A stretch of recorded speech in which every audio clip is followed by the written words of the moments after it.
Hello guys. अब हम करेंगे प्रश्नावली 1.2 का क्वेश्चन नंबर एक।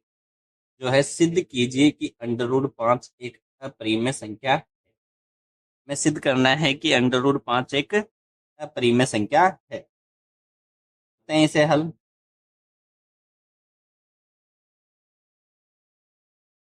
माना, इसके विपरीत मानेंगे, माना अंडर रूट 5 एक परिमेय संख्या है। एक परिमेय संख्या है, इसलिए हम अंडर रूट 5 को a बटा b के रूप में लिख सकते हैं, जहां पर a और b पूर्णांक हैं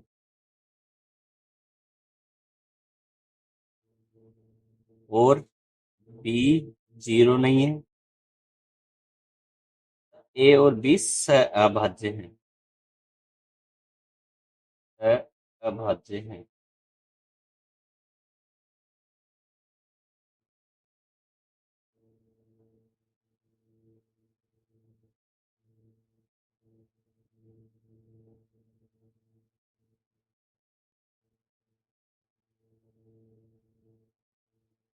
आगे ए बटा ए अंडर रूट 5 को यहाँ ले आते हैं। अंडर रूट 5 बी को ले जाते हैं इस साइड, बराबर बी।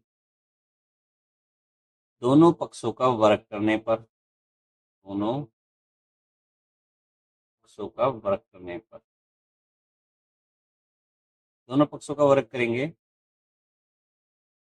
हमें क्या मिलता है। एक का वर्ग करेंगे ए स्क्वायर, अंडर रूट 5 का करेंगे 5 बराबर बी स्क्वायर। समीकरण संख्या एक। तो समीकरण एक में क्या है, बी पूर्णांक था इसलिए बी स्क्वायर भी पूर्णांक होगा। यदि इधर का पूर्णांक है, इधर भी पूर्णांक होगा। पूर्णांक है इसका मतलब ए स्क्वायर 5 से भाज्य है। तो लिखते हैं क्योंकि बी पूर्णांक है,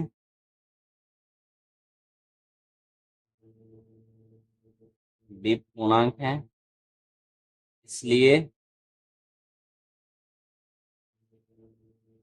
बी स्क्वायर भी पूर्णांक होगा।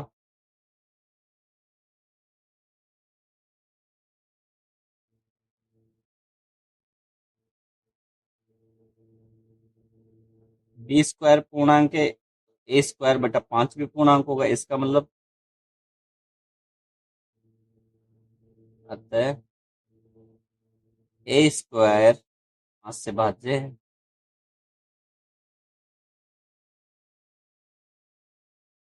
और ए स्क्वायर 5 से भाज्य है, पर में 1.2 से ए भी 5 से भाज्य होगा। ए भी 5 से भाज्य होगा।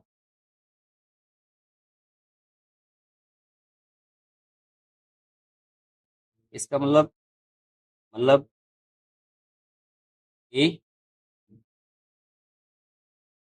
ए का 5 एक गुणनखंड है। माना ए बराबर 5, जहां पर ए एक पूर्णांक है, जहां ए पूर्णांक है।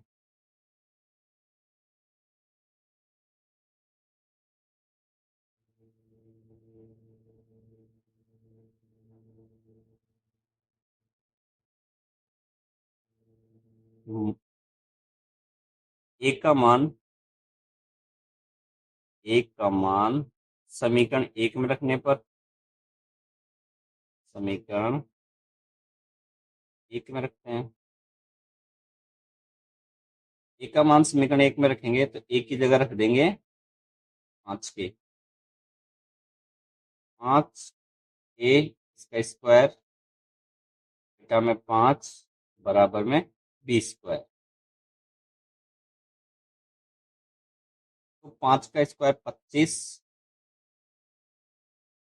ए स्क्वायर बटा 5 बराबर बी स्क्वायर।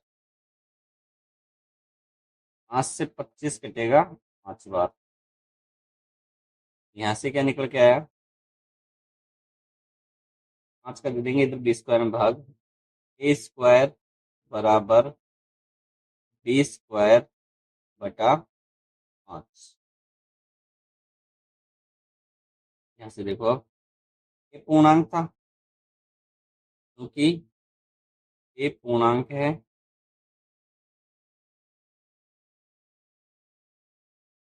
इसलिए ए स्क्वायर भी पूर्णांक होगा। ए स्क्वायर भी पूर्णांक होगा। है ए स्क्वायर पूर्णांक है, इसका मतलब बी स्क्वायर 5 से भाज्य है। बी स्क्वायर 5 से भाज्य है।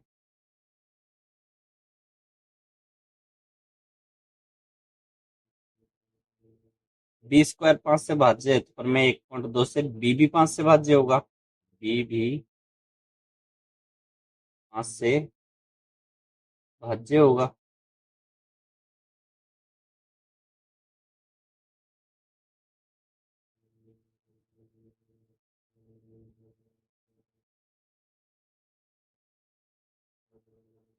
समीकरण संख्या 2।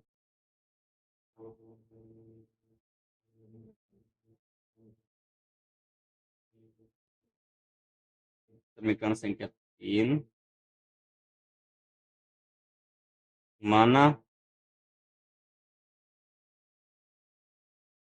बी बराबर 5m, जहाँ m पूर्णांक है।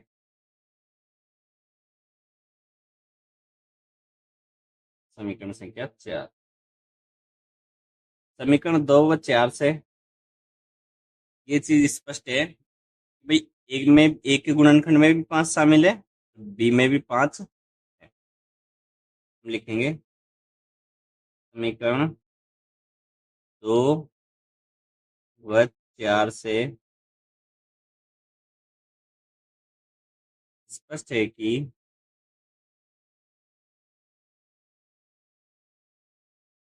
5 ए व बी का ए व बी का घनिष्ठ गुणनखंड है।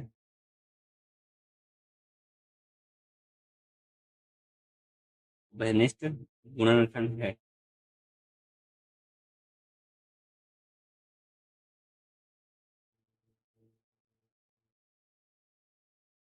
अतः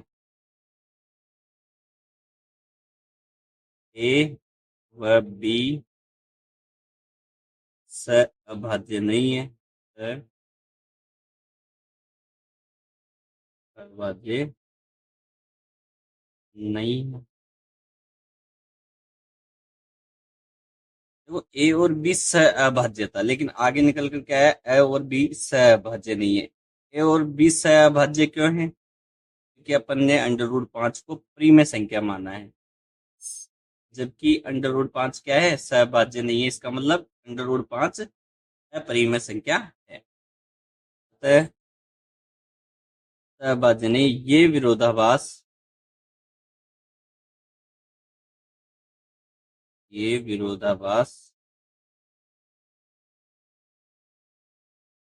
हमारी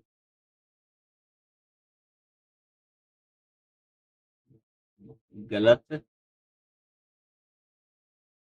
कल्पना के कारण प्राप्त होता है।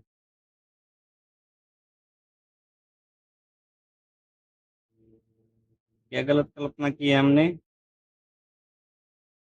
कि √5 एक में संख्या है। इसका मतलब क्या हुआ फिर? √5 एक अपरिमेय संख्या है। अपरिमेय संख्या